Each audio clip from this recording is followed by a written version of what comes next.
बिस्मिल्लाहिर्रहमानिर्रहीम, अस्सलाम वालेकुम। प्रोग्राम न्यूज़ वन स्पेशल में मैं हूं जवाद कमाल।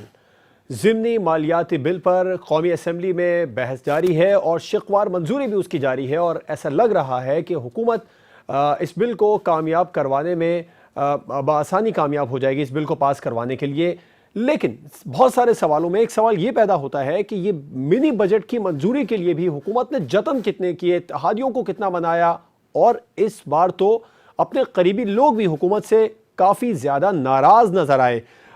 आज अगर हम इस कौमी असम्बली के इजलास से पहले, जो अभी भी जारी है, इससे पहले जो पाकिस्तान तहरीक इंसाफ की पार्लिमानी पार्टी का इजलास हुआ, उसके बगैर आज के प्रोग्राम में उस पर बहस किए बगैर प्रोग्राम मुकम्मल नहीं हो सकता, क्योंकि वहाँ वज़ीर आज़म इमरान खान के इंतहाई करीबी साथी और खैबर पख्तूनख्वा के अहम रहनुमा परवेज़ खटक साहब ने काफ़ी ज़्यादा आज तलखी का मुजाहरा किया और वज़ीर आज़म और इमरान खान और परवेज़ खटक साहब आमने सामने आए। ये कहा जाए तो बेजा ना होगा, क्योंकि परवेज़ खटक साहब ने ये तक कह दिया प्राइम मिनिस्टर साहब को कि हम आपको वोट देते हैं तो आप वज़ीर आज़म बनते हैं, केपी में गैस नहीं है, बिजली के मसाइल का सामना करना पड़ रहा है केपी के लोगों का।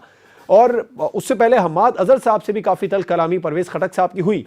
तो ये भी ज़रा बता रहे हैं कि परवेज़ खटक साहब इजलास छोड़कर चले गए, उसके बाद में उन्हें मना कर लाया गया। फिर प्राइम मिनिस्टर साहब ने उनसे कहा कि आप सब लोगों के सामने, पूरी कैबिनेट के सामने मुझे ब्लैकमेल कर रहे हैं। ब्लैकमेल नहीं होगा, अगर आप चाहते हैं कि मैं चला जाऊं, हुकूमत किसी और को दे दूं, तो मैं चला जाता हूं। ये सारी बातें ज़रा बता रहे हैं कि आज पाकिस्तान तहरीक इंसाफ की पार्लिमानी पार्टी इजलास में हुई। लेकिन उसके बाद परवेज़ खटक साहब से जब सहाफ़ियों ने सवाल किया तो परवेज़ खटक साहब ने तमाम बातों की तरदीद की। उन्होंने कहा, हक बात की, मसाइल बयान किए, लेकिन कभी भी तहरीक इंसाफ ना छोड़ सकता हूं, ना वज़ीर आज़म इमरान खान का साथ छोड़ सकता हूं, ऐसा कुछ भी नहीं हुआ। ये सब कुछ जो टीवी पर चल रहा है, इस पर उन्होंने हैरानी का इजहार किया। बहरहाल एक बात जो तज्जियाकार कहते नजर आ रहे हैं वो ये कि पाकिस्तान तहरीक इंसाफ के चेयरमैन इमरान खान, वज़ीर आज़म पाकिस्तान इमरान खान के खिलाफ क्या अब अपनी ही पार्टी से तहरीक अदम एतमाद होता दिखाई दे रहा है, और वफाकी वज़ीर हम्माद अज़हर के खिलाफ पीटीआई के अपने ही लोग इतना ज़्यादा क्यों हैं? क्या कोई बड़ी तब्दीली आने वाली है? प्राइम मिनिस्टर साहब का इशारा कि मैं हुकूमत किसी और को दे देता हूं, क्या वो आने वाले दिनों में मुस्ताफ़ी भी हो सकते हैं? और मिनी बजट को लेकर जो तमाम तर बातें अपोजिशन की जानिब से की जा रही हैं, अपोजिशन ने एहतजाज किया, लेकिन क्या ये एहतजाज सिर्फ सियासी एहतजाज की हद तक ही है और ये बयानात सिर्फ सियासी बयानात की हद तक हैं जो मिनी बजट को लेकर सामने आ रहे हैं? क्योंकि शौकत तरीन साहब ने कहा कि आम आदमी की जिंदगी पर इस मिनी बजट से कोई असर नहीं पड़ेगा, असल मामला डॉक्यूमेंटेशन का है और कोई बड़ा आदमी ये नहीं चाहता कि डॉक्यूमेंटेशन हो अहम तरीन मामलात की लेकर। तो शौकत तरीन साहब के इस मामले में, इस बात में, इस बयान में कितना वजन है? उन्होंने ये भी कहा कि सबको पता चल जाएगा कि किसने कितनी रकम कमाई है, डॉक्यूमेंटेशन से ये सब लोग भागते हैं। और गवर्नर सिंध इमरान इस्माइल साहब का भी एक बयान, जिसको प्रोग्राम का हिस्सा बनाएंगे, जिसमें उन्होंने कहा कि अगले 5 साल भी पाकिस्तान तहरीक इंसाफ हुकूमत बनाने जा रही है। इन हालात में जब हुकूमत कुछ अहम तरीन जो बिल हैं, जो मिनी बजट सामने आ रहा है, ये छोटे छोटे मामलात को लेकर भी हुकूमत अपने लोगों को राम करने में नजर आ रही है। इमरान इस्माइल साहब ने कैसे देख लिया कि अगले 5 साल भी पाकिस्तान तहरीक इंसाफ हुकूमत बनाने जा रही है? वो इतने पुरएतमाद क्यों हैं? इस पर प्रोग्राम में बात होगी। अपने मेहमानों का आपसे तारुफ करवाऊंगा। पाकिस्तान तहरीक इंसाफ की मेंबर कौमी असम्बली उज़्मा रियाज जदून साहिबा ने हमें ज्वाइन किया है टेलीफोन लाइन पर, और पाकिस्तान मुस्लिम लीग नून से अहम रहनुमा सेनेटर गौस मोहम्मद खान नियाजी साहब ने हमें ज्वाइन किया। सर, बहुत बहुत शुक्रिया आपका वक्त देने के लिए। उज़्मा साहिबा, आपका भी बड़ा शुक्रिया वक्त देने के लिए। मैं उज़्मा साहिबा आपसे आगाज़ करना चाहूँगा। आज मिनी बजट को लेकर भी बात करेंगे आपसे, आप इस वक्त भी सेशन में मौजूद हैं, लेकिन जो पार्लिमानी पार्टी का इजलास हुआ उसमें क्या ये कहा जा सकता है कि वजीर आजम के खिलाफ अदम एतमाद हो गया? बिस्मिल्लाहिर्रहमानिर्रहीम। जवाद साहब, बहुत शुक्रिया। जैसे आपको पता है कि इस वक्त बजट इजलास जारी है और मैं, क्योंकि आपसे कमिटमेंट की हुई थी, इसलिए मैं लेडीज लाउंज में आके तो आपसे टेलीफोन पे बात कर रही हूँ। इसके लिए आपका बहुत शुक्रिया, क्योंकि आज तमाम ही मेंबरान बहुत ज्यादा मसरूफ हैं कौमी असेंबली के सेशन को लेकर। तो बात यह है कि जैसे सभी आप बात कर रही हैं कि अभी पार्लिमानी कमेटी का जो हमारा इजलास हुआ उसके अंदर जो बातें आप बता रहे हैं, देखिए थी एक बात जो आपस में एमएनएस बैठ के खान साहब के साथ जो उन्होंने अपने जो भी उनके तहफ़्फ़ुज़ात थे, जो भी उनको प्रॉब्लम्स हैं या मसले हैं जो इस वक्त उन्हें हल्के में पेश आए हुए हैं, ये पार्लिमानी कमेटी का इजलास ही इसीलिए होता है कि अगर किसी भी एमएनए को कोई मसला है तो वो डायरेक्टली पीएम्स के साथ बैठ सके, पीएम के साथ बात कर सके और उन मसाइल का हल निकाल सके। बहुत सी चीजें जी ऐसी होती हैं कि जो खान साहब के साथ डायरेक्टली एमएनएज बता के खुद भी सेटिस्फाई होते हैं और खान साहब भी डायरेक्टली लिंक्ड होते हैं अपने एमएनएज के साथ और उन एमएनएज के थ्रू उन्हें उन इलाकों के मसलों का मसाइल का अंदाजा भी होता है और उसका सोल्यूशन भी निकाला जा सकता है। जहां तक बात है परवेज खटक साहब की और खान साहब की जो आपने फरमाया, देखिए बहुत सी बातें हैं बिल्कुल केपीके के हवाले से जिस तरह से अभी उस्मान साहब आपकी तमाम बातों से इत्तेफाक किया जा सकता है कि मसाइल को लेकर प्राइम मिनिस्टर साहब से बात होती है, डिस्कस होती है, वफाकी काबिना के इजलास भी होते हैं, लेकिन इस बार तो वजीर आजम ने कहा मुझे ब्लैकमेल किया जा रहा है। मैं ब्लैकमेल नहीं, क्या ऐसा हुआ? ऐसा ही बता रहे हैं। नहीं, बिल्कुल ये बात नहीं हुई और ये बात मैं हैरान हूँ कि ये आपको किसने पहुंचाई है। अच्छा, क्या ये सारा दिन टीवी पर चल रही है और इन बातों को लेकर परवेज खटक साहब भी बड़े हैरान हुए?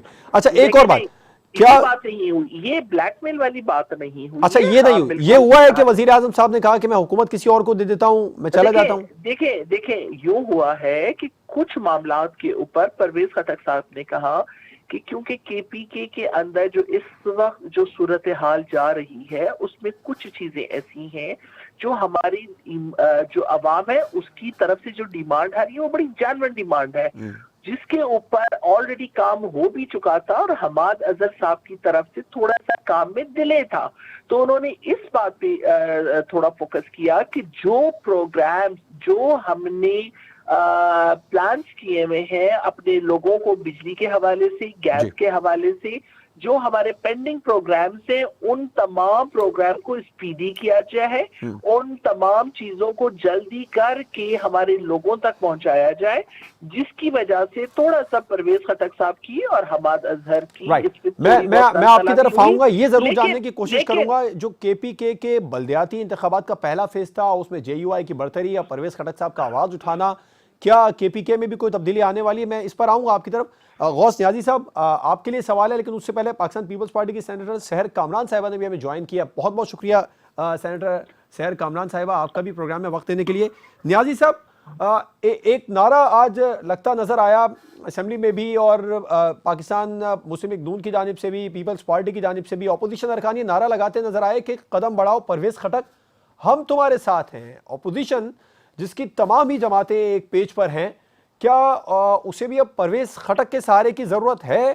क्या इतनी कमजोर है इस वक्त अपोजिशन? जी बिस्मिल्लाहिर्रहमानिर्रहीम। देखिए जी, एक तो पोजीशन के जो मेंबरान है वो 154 है, तो आज 100 150 मेंबर पूरे थे। इसका मतलब ये है कि पोजीशन माशाल्लाह पूरी मुत्तहिद है और मुत्तहिद होकर इस हुकूमत का मुकाबला करेगी। इस्लामाबाद के जो हल्के हैं ना, वहाँ इमरान खान के बाद जो ऑप्शन सोचा जा रहा है वो परवेज खटक है, इसलिए परवेज खटक का नाम पोजीशन ने भी लिया और उसको परवेज खटक कदम बढ़ाओ हम तुम्हारे साथ हैं।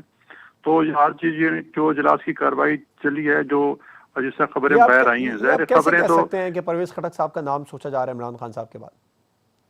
जी, इस्लामाबाद हल्कों में ये जो उनके बाद ऑप्शन है, जो हम जो तब्दीली की जो बातें चल रही हैं उसमें यही है कि तहरीक इंसाफ कोई बंदा होगा उसको पोजीशन अब सपोर्ट करेगी।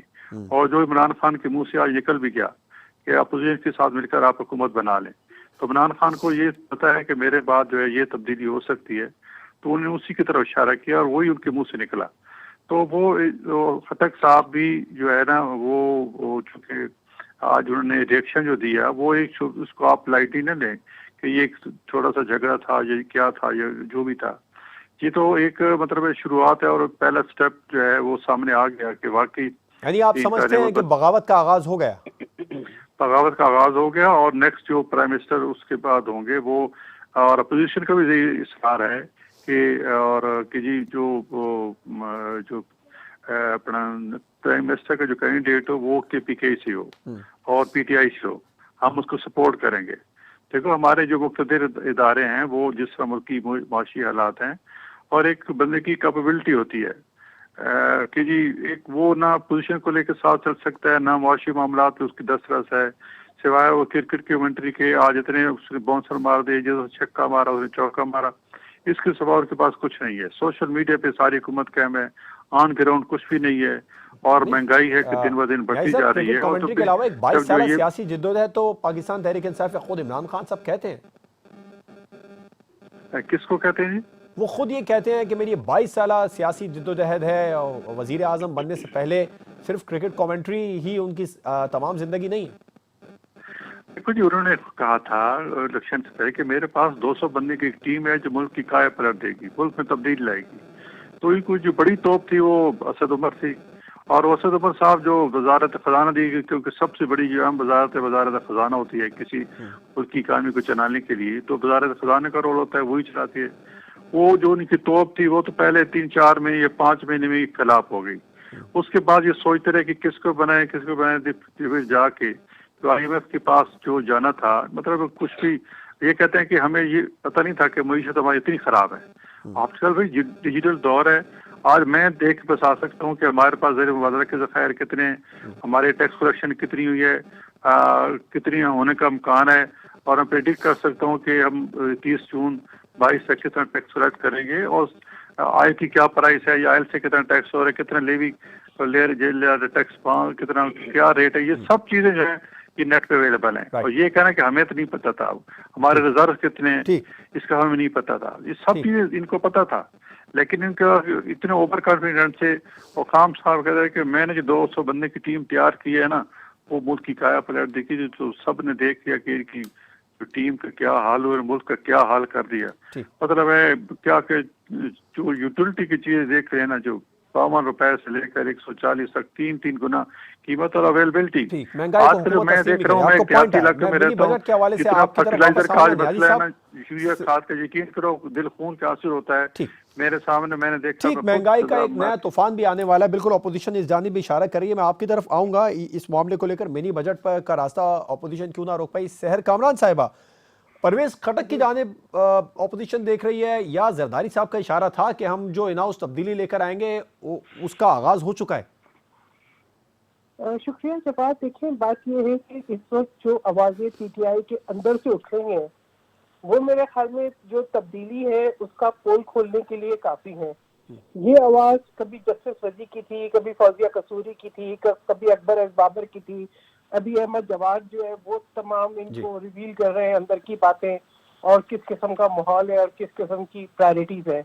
और उसके बाद परवेज खटकने का जो आज एपिसोड था, देखिए बात यह है कि हर वो शख्स जिससे अपने हल्के में जाना है, अवाम का सामना करना है, इलेक्शन जीतना है, वो इंतहाई कर्ब में है, क्योंकि वो जानता है कि हुकूमत की इनकॉम्पिटेंस और नालायकी, या मैं कहूँगी कि क्या ये कहूँ कि एक सोची समझी जो है वो इस किस्म की जो है वो गवर्नेंस, जो कि जिससे पूरे पाकिस्तान के अवाम जो है वो सफर कर रहे हैं। यानी आप ये देखें कि ऐसी कोई बेनियाजी है इमरान खान अहमद न्याजी की कि ना उन्हें किसी की मौत से दिलचस्पी है, ना किसी के कर्ज से दिलचस्पी है, ना किसी के दुख दर्द में शरीक होते हैं, ना किसी का जनाजा पढ़ते हैं, ना उनको ये पता है कि महंगाई का बोझ क्या है।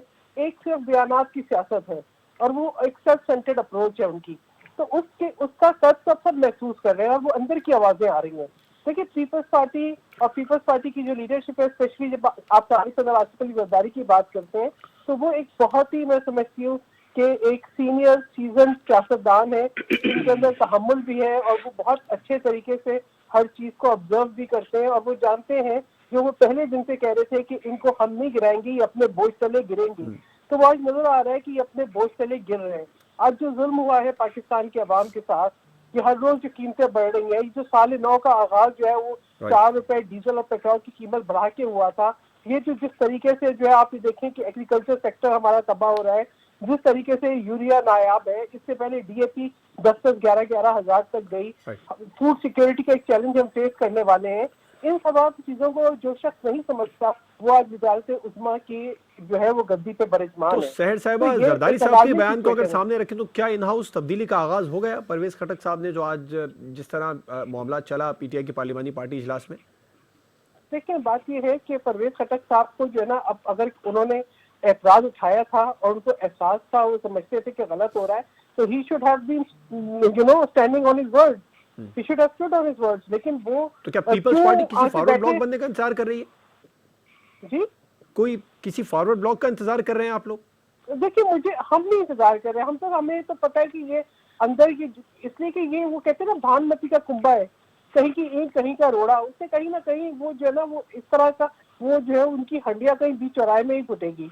क्योंकि वो कोई आप ये देखें कि अपने लोग कोई अपनी जिसको ये कहते थे जो जो अपनी टीम वो तो कभी परवेज नहीं खटक है। साहब तो अपने लोग हैं ना, वो तो पीटीआई के नजरियाती शुरू से ही उनके साथ है। देखिए पीटीआई की नजरियात ही तो नजर आ रहे हैं ना कि अब वो नजरियात बर्दाश्त करने की उनमें Right. ताकत नहीं रही। केपी के जो है बलदियाती इंतखाबात में भी नजर आ गया, उससे पहले भी आप ये देखें कि उनके घर के अफराद भी जो है वो अपने बिल्कुल ठीक। मसले सैर में लग रहे हैं। साहब कथा कलामी की माजरत चाहूंगा, मुझे ब्रेक पर जाना है। ब्रेक के बाद हम बात करेंगे पीटीआई में जो फॉरवर्ड ब्लॉक की अब आवाजें उठ रही हैं, खासतौर पर खैबर पख्तूनख्वा में, उसको लेकर, और मिनी बजट का रास्ता। अपोजिशन क्या हुकूमत के खुद गिरने का तो इंतजार कर रही है, लेकिन अदम एतमाद की जो बातें हैं वो अपोजिशन इकट्ठी होकर भी मिनी बजट का रास्ता ना रोक पाई, तो क्या अदम एतमाद की तहरीक कामयाब हो पाएगी? एक ब्रेक के बाद इस पर बात होगी।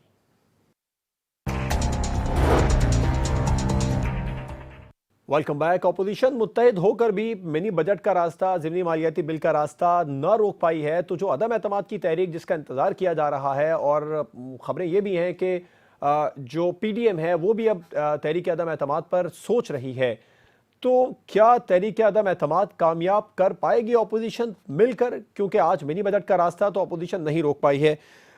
इस पर बात होगी अब। उस्मा साहब, ये जो फॉरवर्ड ब्लॉक की बातें खैबर पख्तूनख्वा से शुरू हो गई हैं, क्या ऐसा मुमकिन हो पाएगा? क्योंकि अपोजिशन अब इसी जानिब देख रही है। सैर साहिबा ने भी इशारा दिया, उन्होंने कहा कि हम तो पहले दिन से कहते थे कि हुकूमत खुद अपने बोझ से ही गिरेगी, इसे गिराना नहीं पड़ेगा। परवेज खटक साहब, अहमद जवाद साहब कराची से, आमिर लियाकत हुसैन साहब, या इसके अलावा भी जो पाकिस्तान तहरीक इंसाफ के मेंबरान कौमी असम्बली या अहम रहनुमा आवाज़ें उठा रहे हैं, वो अब किस बात की गुमाजी कर रही हैं? देखिए, मुझे तो ये समझ नहीं आती जिस तरह से मेरी बहन सहर साहिबा ने फरमाया, गौस नियाज साहब ये फरमा रही हैं कि जी हुकूमत अपनी बोझ से गिर जाएगी। आप मुझे ये बताएं कि पीके के इलेक्शंस हुए बल्दियात के, इसमें कितनी पीपल्स पार्टी ने सीटें हासिल की, कितनी नून लीग ने सीटें हासिल की? या तो इन्होंने सीटें हासिल कर ली हो तो उन्होंने कहा कि जी हमने देखें अपना एजेंडा इतना पीटीआई की सीटें तो कम हुई ना, इनके खिलाफ वो किया होता। सुने ना, पीटीआई ने देखे, पीटीआई को रिजेक्ट करके आज पीपल्स पार्टी को लोगों ने सिलेक्ट कर लिया है, आज नून लीग को लोगों ने सिलेक्ट कर लिया है। लोगों ने इनको रिजेक्ट में इनसे ज्यादा आपके बड़े नजरियाती इख्तिलाफात जो हैं, जवाब साहब बात सुन लेना, बात सुन ले। अभी गौस साहब ने बड़ी अच्छी बात की, इन्होंने कहा कि जी बात ये है कि इनको गवर्नमेंट चलानी नहीं आती। पाकिस्तान मुस्लिम लीग एन के बयानात हैं कि हम ऐसी माशी हालात छोड़ के जा रहे हैं इस मुल्क के कि दूसरी जो भी गवर्नमेंट आई उसके लिए गवर्नमेंट चलाना आसान नहीं होगा। आप लोगों ने कैसा पाकिस्तान हमारे हवाले किया? महंगाई पूरी दुनिया के अंदर मौजूद है, और जितनी और देखें, अगर यूरोपियन कंट्रीज को देखा जाए, अमेरिका को देखा जाए, वहां पे भी इसी तरह से महंगाई है, लेकिन वो डेवलप कंट्रीज थे।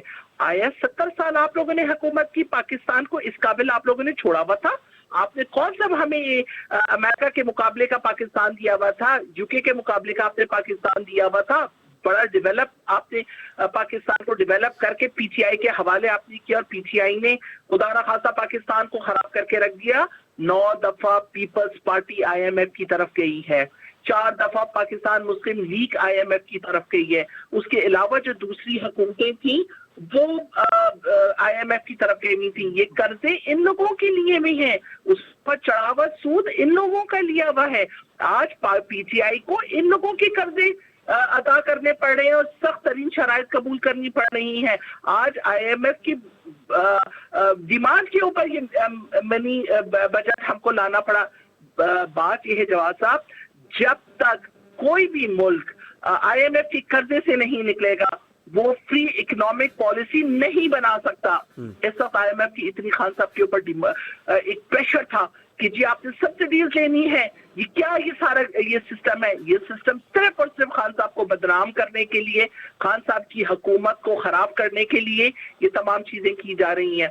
अदरवाइज अगर देखा जाए इस वक्त तक कोई ऑपोजिशन का कोई बंदा ये कह दे कि खान साहब ने करप्शन की या खुदा ना खास्ता पाकिस्तान के फेवर के अंदर कोई उन्होंने आज मरीम नवाज साहिबा का ट्वीट था, वजारत उज़्मा मिली, तो इसका ये मतलब नहीं है कि लूट मार का बाजार गर्म करे। अब तो कह रही है ऑपोजिशन करप्शन की बात कर रही है। फर्स्ट टाइम पाकिस्तान IMF का मेंबर बना था 1958 में।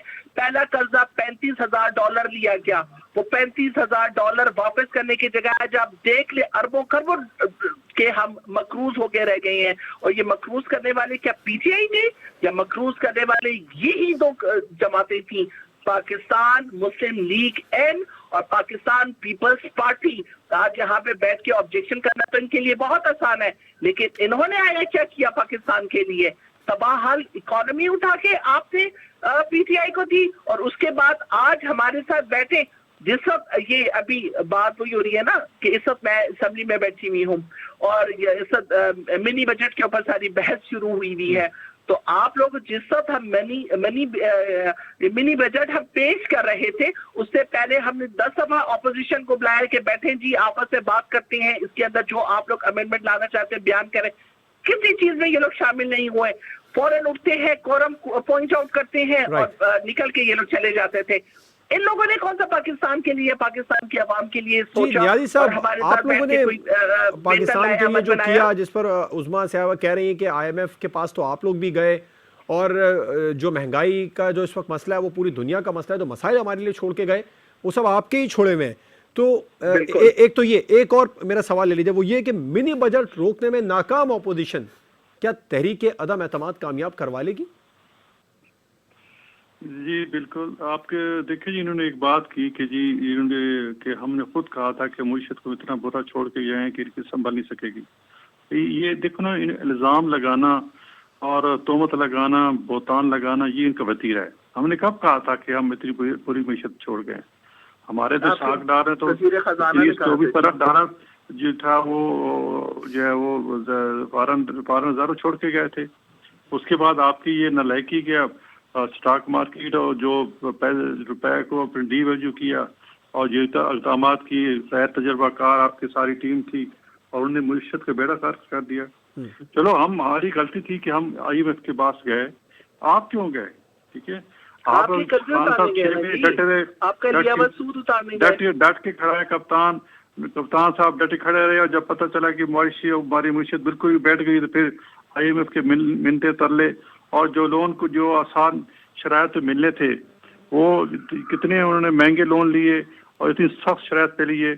आज अगर खान साहब यही IMF वाला फैसला वक्त पे करते तो पाकिस्तान को इतने पापड़ न बेलने पड़ते, इतनी सख्त पाबंदियां न बर्दाश्त करनी पड़ती पाकिस्तानियों को, और इतने मिनी बजट का जो है ना सहारा न लेना पड़ता इनको। ये सारे मतलब नाकाम टीम है और ना तजर्बाकार है। जो इनको लाने वाले हैं वही परेशान है कि हम कौन सी गलती कर बैठे हैं। कोई चीज बता दें जिसमें ये तरक्की पे जा रहे हैं, सिर्फ सोशल मीडिया पे कि ये हो गया वो हो गया, अमान इतनी तरक्की कर ली, खान साहब जी ईमानदार हैं। भाई खान साहब 300 कनाल का घर रेगुलराइज 12 लाख में करा चुके हैं, तो ये क्या करप्शन नहीं है? इसको क्या कहें? वहाँ कराची में जो है नस्ला टावर कराया जा रहा है और मसाजिद कराई जा रही है कि जी नक्शे पास नहीं हुए, वो रेगुलराइज नहीं हो सकते थे।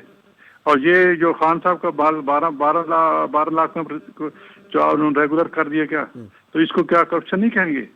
तो ये कहने को तो बड़ी बातें हैं। खान साहब कहते हैं खान साहब खुद ईमानदार हैं, आस पास जो बंदे वो करप्शन कर रहे हैं। आज तक खान साहब ने अपने किसी बंदे के खिलाफ कोई करप्शन को नोटिस लिया, बल्कि जिसने करप्शन की है उसको फिर ऐसी जगह पे लगा दिए, वजारत ऐसी वजारत दे दिए तो उससे भी ज्यादा पैसा वो बना ले। उस को नोटिस तो लिया है, लेकिन कार्रवाई होती नजर नहीं है। सर कामरान साहब, आप मिनी बजट का रास्ता क्यों ना रोक पाई? फिर आप ये ने कुछ भी नहीं किया उसके। ठीक, नियाज़ी साहब बिल्कुल ठीक है, आपका पॉइंट आया, मैं वापस आऊंगा आपकी तरफ। सर साहब, आप मिनी बजट का रास्ता ऑपोजिशन रोक क्यों नहीं पाई? दावे और तो बड़े बड़े ऑपोजिशन की जानिब से किए गए थे इस मिनी बजट को लेकर। ऑपोजिशन के जो नंबर्स हैं, तो अब देखना ये था कि जो इत्तेहादी और जो उनके अपने अंदर से जो आवाजें उठ रही थी, जो कि समझते हैं कि ये जो मिनी बजट है ये अवाम के साथ जुल्म है, वो किस असर के तहत, किस जो है वो प्रेशर के अंदर उन्होंने आके वोट दिया। यानी आप देखेंगे कि इससे पहले ही मीटिंग जो हो रही है उसके अंदर परवेज खटक साहब ने बिल्कुल खुले अल्फाज में कहा कि हम इस पर शायद वोट नहीं दे सकता मैं। ठीक है, इमरान खान अहमद नियाज़ी साहब ने फरमाया कि जी वो मुझे ब्लैकमेल कर रहे हैं। तो ये आप बताएं कि इन बिटवीन ऐसा क्या हुआ। यही तो हम चाहते हैं कि ये जो प्रेशर है इन बिटवीन ये खत्म हो, ताकि लोग जो है वो पार्लियामेंट में भी वो इसलिए मुंतखब होकर आते हैं ताकि वो अपने हल्के के लोगों की नुमाइंदगी करें।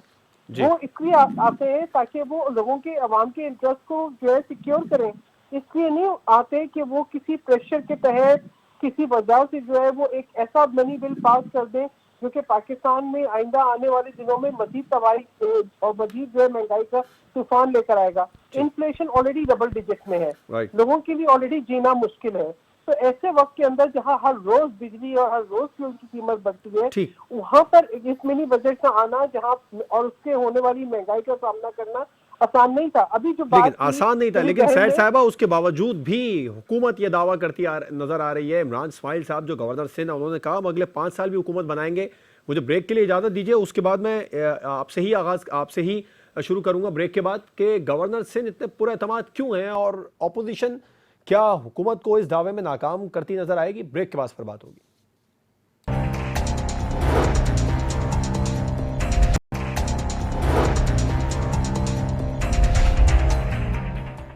Welcome back. तमाम तर मुश्किलात और नामसाइद हालात के बावजूद भी हुकूमत के दावे कर रही है कि हम अगले 5 साल भी हुकूमत बनाएंगे। सहर साहिबा, आपने कहा महंगाई है, बेरोजगारी है, हुकूमत की नाअहली खुलकर सामने आ गई, लेकिन गवर्नर सिंध को तो कुछ और नजर आ रहा है। उनको तो लग रहा है अगली हुकूमत भी पीटीआई की होगी।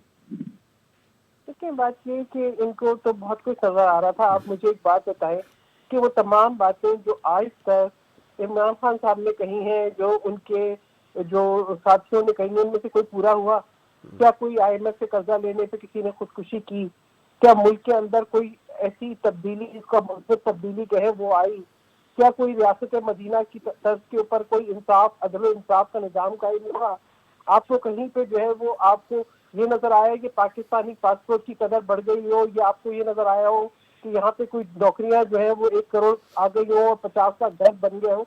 ये सब बातें हैं, ठीक है ना। ये एक ऐसी जमात है जो कि सिर्फ लफाजी पे और एक झूठे बयानिए पे खड़ी है। ये इनका तमाम जो है ना वसाइल, वक्त जो हुकूमत का है सरकारी, वो सिर्फ जो है एक बयानिया बनाने और हिजान अंगेजी पे सर्फ होता है। गवर्नर साहब भी अपने ओहदे की जिम्मेदारी पूरी करते तो फिर शायद ऐसा ना होता जो आज पाकिस्तानी सफर कर रहे हैं। अगर जो है यही काम इनके वजीर इत्तलात जो कि ये कह रहे थे कि मरी के अंदर जो है वो होटलों के किराए बढ़ गए हैं तो उससे मईशत बेहतर हो गई है, अगर वो अपनी जिम्मेदारी पूरी करते और स्टेट टेलीविजन को इस्तेमाल करते हुए लम्हा व लम्हा लोगों को बाखबर रखते तो शायद कीमती जाने जाया ना जाती। मैं इस पर भी जरूर बात करना चाह रही हूँ कि जी IMF, देखिए IMF के पास अगर हुकूमतें गई, बात ये होती है कि आपने नेगोशिएशन क्या की। आज जो है जो पाकिस्तान की साख को उन्होंने नुकसान पहुंचाया है, जो पाकिस्तान की साख को नुकसान पहुंचाया है और जो एक बेअदबारी फैलाई है पाकिस्तान के खिलाफ, उसका नतीजा भी ये है कि आप IMF की बात कर रहे हैं, सऊदी अरेबिया जैसा देरीना पाकिस्तान का साथी, पाकिस्तान का भाइयों जैसा जो है दोस्त, वो भी आपको कड़ी शराइत के ऊपर पैसे रखने के लिए दे रहा है। इस पर जवाब उस्मा साहिबा से लेंगे। नियाजी साहब, आपको भी लगता है जो बात मुकम्मल करने जी जी प्लीज जवाब देखिए, बात यह है कि मुल्क की साख कहीं से भी कोई पैसा किसी को कर्जा देता है या कहीं कोई इन्वेस्टमेंट करता है या कोई उसकी क्रेडिबिलिटी होती है। सबसे ज्यादा इमरान खान साहब ने इस मुल्क की क्रेडिबिलिटी को नुकसान पहुंचाया है। ठीक, मैं उस्मा साहिबा से इसका जवाब लूंगा। बिल्कुल नियाजी साहब, आपको भी लगता है जो इमरान इस्माइल साहब दावा कर रहे हैं, क्या इसमें ये पूरा भी हो सकेगा? अब देखिए जी, गवर्नर साहब का जो बयान कि अगले 5 साल भी हमारे हैं, तो ये अपने आप को और एक खुशफहमी में मुब्तला है। आज की जो अंदरूनी इजलास की पार्लिमानी कमेटी के इजलास जो है, जहाँ इतने इख्तलाफात हों कि इस दफ़ा हम आपको वोट नहीं देंगे, आप मुझे ब्लैकमेल कर रहे हैं, तो ऐसे ये भानमती का कुंभा है, तो ये कैसे आगे चल सकेगा? ये तो एक मसनूई तरीके से इनको जोड़ दिया गया कि निज़ाम हुकूमत चलाएं, लेकिन वो भी ये और हर किस्म की सपोर्ट जो हमारे मुख्तलिफ इदारे इनको मिली है। हमारे शहबाज शरीफ साहब का कहना था कि जितनी सपोर्ट इस हुकूमत को हासिल है, अगर इतनी 10% भी हमारे को हासिल होती तो मुल्क हमारा कहीं से कहीं जा चुका होता। अच्छा, तो ये एक उनको अभी उसके सारे चल रहे हैं। थोड़ा सा अभी पार्लिमानी जो कमेटी के इजलास की जो अंदर की रुताद आई, आप उससे अंदाजा लगा सकते हैं कि ये कितना अर्सा इमरान खान जो है वो अभी खुद भी मेरे ख्याल में ये 1 महीना ये चले या 2 महीने ये हुकूमत चल सकेगी, इससे ज्यादा चल नहीं सकता। अच्छा। और जो महंगाई का तूफान आएगा वो तो पीडीएम जो प्रोटेस्ट करने का सोच रही है मार्च में, उसमें भी 2 महीने हैं तकरीबन, उससे पहले ही हुकूमत खत्म हो जाएगी, आप ये कहना चाह रहे हैं? जी बिल्कुल, हमारी प्रायोरिटी ये है कि अपने वोट से करें। कहीं आप पीपल्स पार्टी के मार्च का इशारा तो नहीं कर रहे कि पीपल्स पार्टी जो 27 फरवरी को एहतजाज करेगी, धरना देगी, वो ज्यादा काम कर जाएगा? नहीं, धरना देखो ना, ये लॉन्ग धरने और लॉन्ग मार्च से पहले ही काम हो जाता है और अक्सर हो जाता है। अब देख लेना कि 27 फरवरी से पहले ही सब कुछ हो जाएगा। उस्मा साहिबा, ये बिल्कुल होगा। और आम देखना सड़क उस्मा साहिबा, अपनी परेशानी छुपाने के लिए इमरान इस्माइल साहब ने ऐसा बयान दिया है, ऐसा होता कुछ नजर नहीं आ रहा कि अगली हुकूमत भी पीटीआई बनाएगी?